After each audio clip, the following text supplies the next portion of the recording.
नमस्कार. स्वयंपाक चॅनलमध्ये आपलं सर्वांचं स्वागत आहे. थंडीच्या दिवसात प्रत्येकाच्या घरी डिंकाचे, मेथीचे किंवा अळीवाचे लाडू बनवले जातात. आज आपण बनवणार आहोत डिंकाचे लाडू. तर त्यासाठी बघूया साहित्य काय काय घेतलं आहे. तर इथे 3 वाटी सुकं खोबरं किसून घेतलं आहे.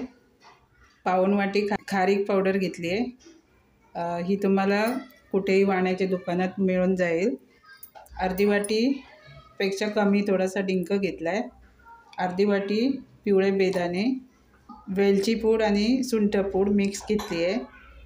1.5 चमचा खसखस, पाऊण वाटी गव्हाचं पीठ, अर्धी वाटीपेक्षा जास्त काजू आणि बदाम, 1.5 वाटी किसलेला गूळ आणि 1 वाटी भरून तूप.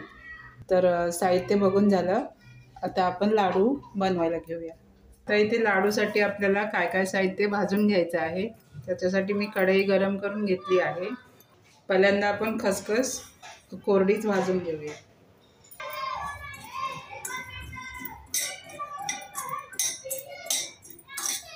दोन 3 मिनिटं लालसर झाली की काढून घेऊया. गॅस बारीक ठेवूनच भाजून घ्यायची. खसखस आपली भाजलेली आहे, काढून घेऊया. आता आपण अगदी थोडंसं तूप घालूया. काजू आणि बदाम 2-3 मिनिटं परतून घेऊया.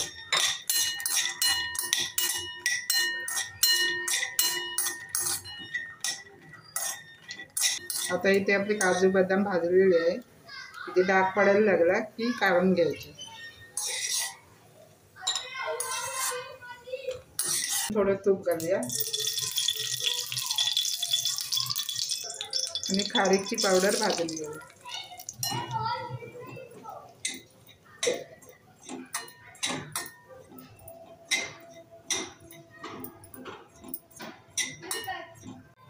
इथे मी खारकेची पावडर सुद्धा छान 2-3 मिनिटं परतून घेतली आहे.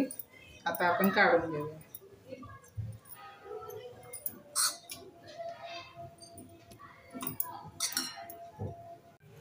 आता आपण सुकं खोबरं भाजून घेऊया.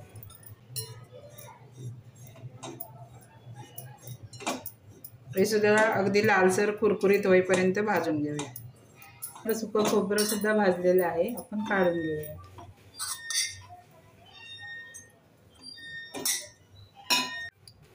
जास्तीचं तूप घालूया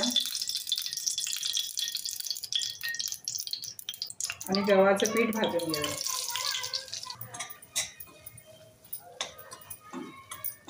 मंद आचेवरती एकदम असं खमंग भाजून घेऊया. इथे आपलं गव्हाचं पीठ सुद्धा छान भाजलेलं आहे. आता आपण परातीमध्ये काढून घेऊया.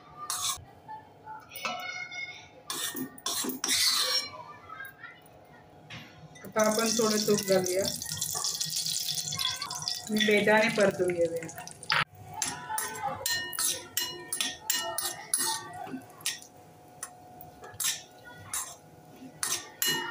इथे बेदाणे छान फुललेले आहेत. आपण काढून घेऊया. थोडंसं तूप घालूया आणि डिंक थोडा थोडा करून आपण तळून घेऊया. थोडा थोडा घालायचा. एकदम टाकला तर तो व्यवस्थित आतून भाजला नाही जाणार, कच्चा राहतो. म्हणून थोडा थोडा भाजून घ्यायचा. आता हा व्यवस्थित भाजलेला आहे. आपण काढून घेऊया. असाच आपण राहिलेला डिंक सुद्धा भाजून घेऊया. आता आपण काजू आणि बदामाची मिक्सरमध्ये थोडीशी जाडसर पावडर करून घेऊया. मी परातीमध्ये गव्हाचं पीठ काढून घेतलेलं आहे. काजू बदामाची भरड एका बाजूला काढून घेऊया. आता आपण डिंक सुद्धा मिक्सरमध्ये बारीक करून घेऊया.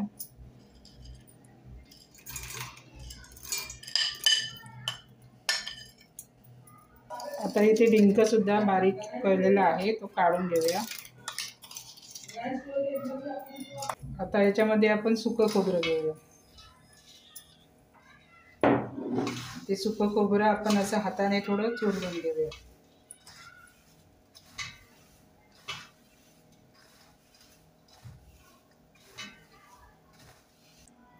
आता याच्यामध्ये खारीकची पावडर घालूया.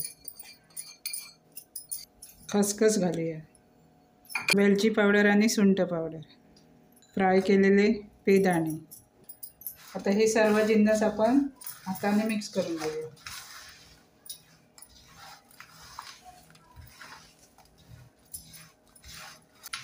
दोन्ही हाताने चुरडून छान मिक्स करून घेऊया.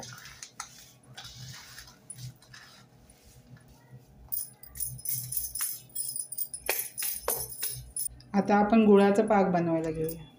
आता त्याच कढईत थोडं तूप आहे, त्याच्यात आपण थोडं तूप घालूया आणि गुळाचा पाक करून घेऊया. थोडं 2 चमचे पाणी घालूया.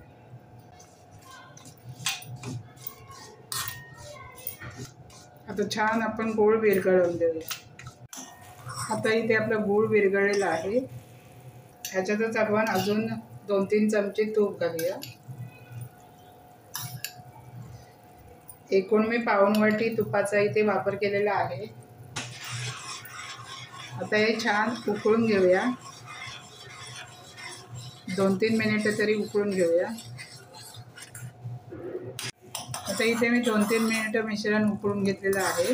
आता आपण गॅस बंद करूया आणि हे मिश्रण आता लाडवाच्या मिश्रणात ओतून घेऊया. आता इथे सर्व मिश्रण आपण ओतून घेऊया. आता हे छान मिक्स करून घेऊया.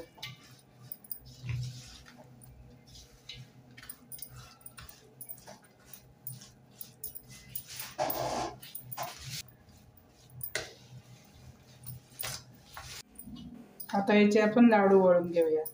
थोडंसं गरम असतानाच लाडू वळायला घ्यायचे.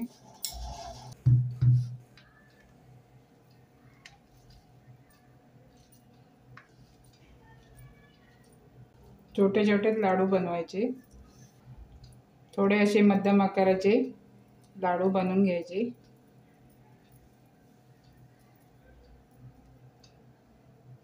अशा पद्धतीने आपण सर्व लाडू बनवून घेऊया.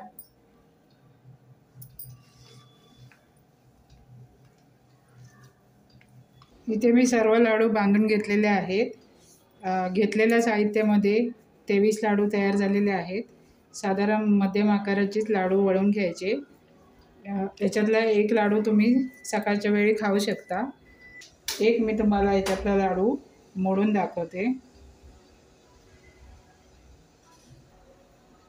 छान आपले लाडू तयार झालेले आहेत. आपल्या शरीरासाठी हे हिवाळ्याच्या दिवसात लाडू खूप पौष्टिक आहेत. तर असे हे आपले डिंकाचे लाडू बनवून खाण्यासाठी तयार आहेत. तुम्हाला जर व्हिडिओ आवडला असेल तर व्हिडिओला लाईक करा आणि सबस्क्राईब करायला विसरू नका. धन्यवाद.